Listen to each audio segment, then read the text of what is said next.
प्रिय मतदार बंधू आणि भगिनींनो, येत्या 20 तारखेला होऊ घातलेल्या विधानसभेच्या निवडणुकीकरिता आमदार सुलभा खोडके यांना मतदान करण्याच्या विनंतीकरता आज मी आपल्याशी संवाद साधत आहे.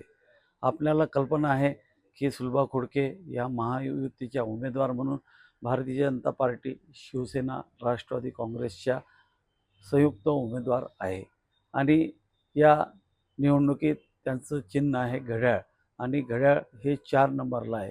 आपणास विनंती करण्यासाठी मी इथे उपस्थित झालो. मागील 5 वर्ष आधी सुद्धा आम्ही आपल्याकडे आलो होतो आणि सुलभा खोडकेंना निवडून द्या ही विनंती आपल्याला केली आणि आपण भरघोस मतांनी सुलभा खोडकेंना निवडून दिलं आणि निवडून दिल्यानंतर आपल्याला माहीत आहे की करोना 2 वर्ष आपल्या इथं आला आणि 2 वर्ष करोनामुळे आपल्याला या टर्ममध्ये 5 वर्षापैकी 3 वर्ष काम करण्याला संधी उपलब्ध झाली आणि त्यात विधानसभेमध्ये सुलभा खोडकेंनी या विदर्भामध्ये सर्वात जास्त जनसामान्याचे प्रश्न, समाजाचे प्रश्न, आर्थिक प्रश्न, विविध समाज घटकांचे प्रश्न मांडून सर्वात जास्ती प्रश्न मांडण्याचा विधानसभेमध्ये बहुमान सुलभा खोडकेंना मिळाला. शासन स्तरावर पैसे उपलब्ध करताना आपल्याला माहीत असेल की आजपर्यंत अमरावती विधानसभा मतदारसंघाची निर्मिती झाल्यापासून आजपर्यंत इतक्या मोठ्या प्रमाणात पैसा अमरावती विधानसभा मतदारसंघात आला नसेल. एवढा पैसा आम्ही या टर्ममध्ये उपलब्ध करून दिलेला आहे. आपल्याला कल्पना आहे की ह्या पैसा उपलब्ध करताना राज्याचे उपमुख्यमंत्री श्रीमान अजितदादा पवार हे राष्ट्रवादी काँग्रेसचे असल्यामुळे त्यांनी फार मोठ्या प्रमाणात निधी उपलब्ध करून दिलेला आहे. तर निधीचा आपण विचार केला तर 3,275 कोटी एकत्रित असा निधी आपल्याला उपलब्ध झाला आहे. त्यात वेगवेगळ्या हेडवर जसा निधी उपलब्ध झाला त्या संदर्भात मी आपल्याला सांगतो. रस्ते विकासासाठी 742 कोटी, पाणी पुरवठ्यासाठी 1,000 कोटी, अमरावतीच्या इमारताकरता 719 कोटी, आरोग्य सुविधेसाठी 263 कोटी, महावितरण किंवा MSEBीसाठी 49 कोटी, क्रीडा सुविधेसाठी 82 कोटी, आरोग्य योजनेसाठी 196 कोटी, त्यानंतर आवास योजनेसाठी 190 कोटी, चौक सौंदर्यीकरणाचा 7 कोटी आणि तसंच पर्यटन विकासासाठी 28 कोटी असं एकत्रित 275 कोटी रुपयाचे कामं, प्रामुख्यानं मोठमोठे कामं आम्ही यात पकडलेले ते करण्याचं काम आम्ही मोठ्या प्रमाणात केलं. त्यानंतर आम्हाला प्रत्येक आमदाराला असं वाटत असते की आपल्या कार्यकाळामध्ये एक तरी काम असं झालं पाहिजे की लोक निरंतर त्याचं उदाहरण देईल आणि ते त्यांना समाधान वाटेल आणि आमदारालाही समाधान वाटेल असं एक काम आम्ही आमच्या या 3 वर्षाच्या कार्यकाळात, 5 वर्षाच्या कार्यकाळात केलेलं आहे आणि ते म्हणजे पाणी पुरवठ्याच्या संदर्भात.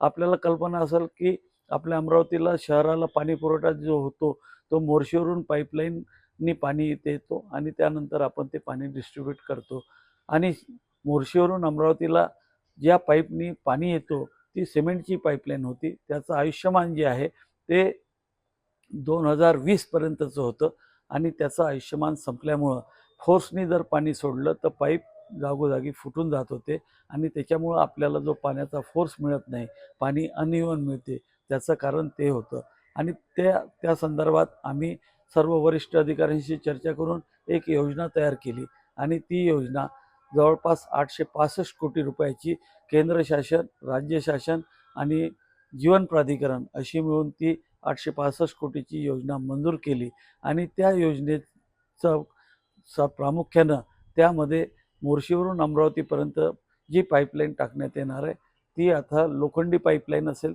त्यानंतर 20 पाण्याच्या टाक्या अमरावती विधानसभा मतदारसंघात नव्याने येतील आणि त्यानंतर नवीन वस्त्या ज्या वाढतील त्याचं जे पाईपलाईन लागणार आहे ती पाईपलाईन तिथं त्यामध्ये त्याचा समावेश आहे आणि ही योजनेचं अनुमान जे पकडण्यात आलं आहे 2055 पर्यंत अमरावती शहराची जी लोकसंख्या राहील त्या लोकसंख्येच्या अनुमानाने ही योजना तयार करण्यात आलेली आहे. आपणास ही सर्वात महत्त्वाचा जो आमचा प्रश्न होता पाण्याचा, तो पाण्याचा प्रश्न सोडवण्याचं समाधान आपल्याला आहे. त्याचप्रमाणे आपण जर पाहिलं तर आपली लाईन सातत्याने जात राहते आणि ती लाईन जाण्याचं प्रमुख कारण असं होतं की आपला जो MSEBचे जे सबस्टेशन आहे ते सबस्टेशन 2020मध्ये वाढवायला पाहिजे होते, ते वाढले नाही आणि 3 सबस्टेशन आपले कमी आहे आणि त्या 3 सबस्टेशनचं काम ऑलरेडी चालू झालं आहे आणि नजीकच्या काळात ते उभे झाल्यानंतर आपल्याला अमरावती शहराच्या लाईनचा प्रश्न निकाली निघणार आहे.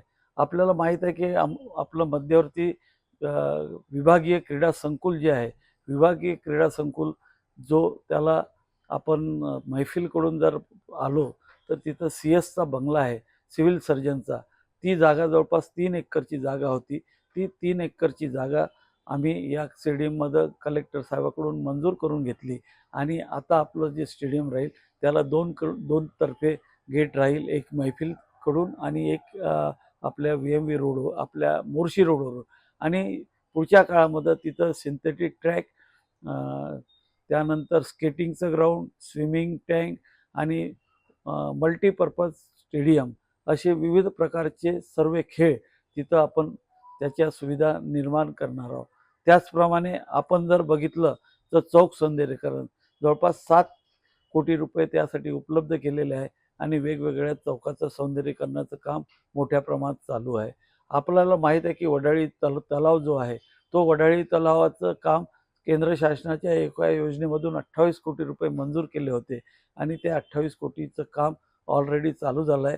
बोटिंग गार्डन आणि बाकीच्या सर्व सुविधा तिथं निर्माण करण्यात येत आहे.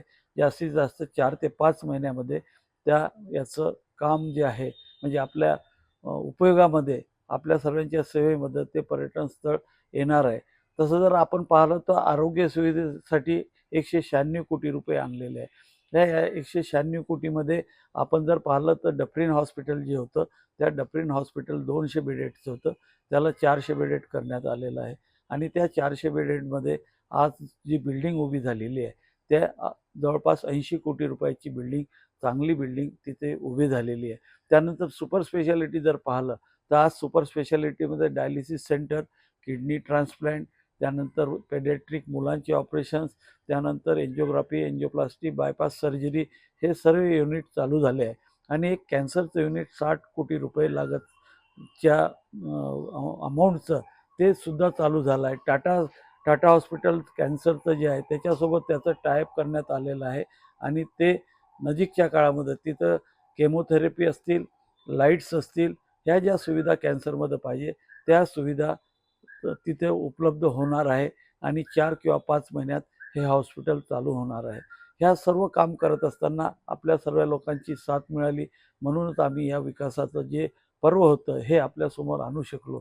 त्याप्रमाणे आपल्याला माहीत आहे की आपली सर्वात मोठी एक मागणी होती की अमरावतीचा जो टॅक्स वाढलेला आहे तो टॅक्स कमी झाला पाहिजे. त्या संदर्भात आम्ही अजितदादा पवार यांच्यासोबत चर्चा केली. त्यात मुख्यमंत्री, त्यात देवेंद्र फडणवीस साहेब उपमुख्यमंत्री या तिघांनी मिळून या राज्य शासनातर्फे महाराष्ट्रात कुठेही नाही तो अमरावतीमध्ये टॅक्स रद्द करून दिलेला आहे. आपल्याला आता जुन्या रेटप्रमाणे म्हणजे 90 रुपयाप्रमाणे त्याचे बिल येणं चालू झालेले आहे. ह्या सर्व गोष्टी करत असताना आम्ही आपल्याला जे वचन दिलेलं होतं त्याचं पूर्णपणे पालन करण्याचा प्रयत्न केलेला आहे. समाजात जे वेगवेगळे घटक आहे त्यांचा विकास करण्याचं सुद्धा आम्ही काम चांगल्या प्रकारे केलेलं आहे.